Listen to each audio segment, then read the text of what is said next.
Riko Amanai merupakan salah satu tokoh kunci dalam seri anime Jujutsu Kaisen Season 2. Meski bukan seorang petarung yang bisa menggunakan teknik kutukan, keberadaannya sendiri bisa dibilang sangat penting bagi dunia Jujutsu.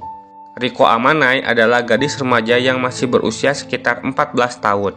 Ia sendiri dikenal dari gaya rambut kepangnya dan seragam sekolah yang selalu dipakai di sepanjang waktu. Riko adalah anak yatim piatu. Ia diketahui kehilangan kedua orang tuanya akibat kecelakaan yang terjadi pada saat Riko masih berusia sekitar 4 tahun. Oleh karena itu, Riko diasuh oleh Misato Kuroi, asisten rumah tangganya sampai sekarang. Tak heran jika gadis tersebut sangat peduli pada sang pembantu dan menganggapnya seperti keluarganya sendiri. Ia akan sangat khawatir jika terjadi sesuatu kepada Kuroi. Hal yang paling membuatnya bahagia adalah bisa terus melakukan beragam aktivitas sekolah bersama kawan-kawannya. Oleh karena itu, sumber stres Riko sendiri adalah saat ia tak bisa berangkat sekolah. Meskipun bukan berasal dari klan penyihir manapun, keberadaan Riko sendiri sangat penting bagi dunia Jujutsu. Dia adalah calon wadah bintang plasma bagi Tengen, master dari penghalang dunia Jujutsu. Setiap periode, Tengen harus menemukan wadah baru untuk menghentikan proses perubahan dirinya menjadi arwah kutukan. Riko sendiri sangat tahu akan hal itu dan sudah menerima takdirnya sejak awal. Tengen juga sangat peduli pada wadahnya, sehingga ia sampai menugaskan Gojo dan Geto untuk menjaganya dan membuat Riko bisa memenuhi harapannya sebelum menyatu dengan Master Tengen.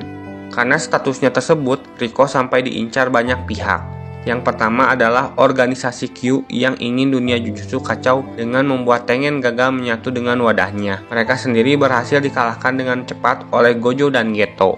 Yang kedua adalah grup sekte pemuja Tengen yang tak ingin sesembahannya tersebut menyatu dengan manusia biasa karena dianggap sebagai pencemaran. Meski tak punya pasukan sendiri, organisasi satu ini sangat berbahaya karena bisa membayar para penyihir Jujutsu dan assassin elite seperti Toji untuk memenuhi ambisi mereka. Meski Gojo dan Geto berhasil mengalahkan para musuhnya, misi mereka sendiri gagal total akibat ulah satu orang. Dia adalah Toji Fushiguro yang ternyata berhasil menyusup ke lokasi Tengen dan menembak mati Riko tepat di kepalanya. Alasannya mengapa Toji berhasil melakukan itu karena keberadaannya sebagai manusia tanpa energi kutukan yang dianggap telah menghancurkan takdir antara Tengen, Riko dan juga Six Eye milik Gojo.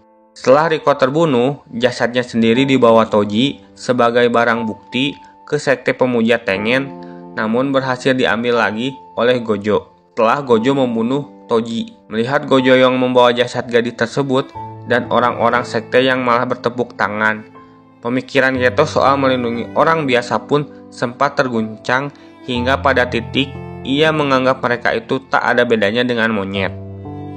Semenjak saat itu, Geto pun meninggalkan sekolahnya dan berencana menghabisi para manusia.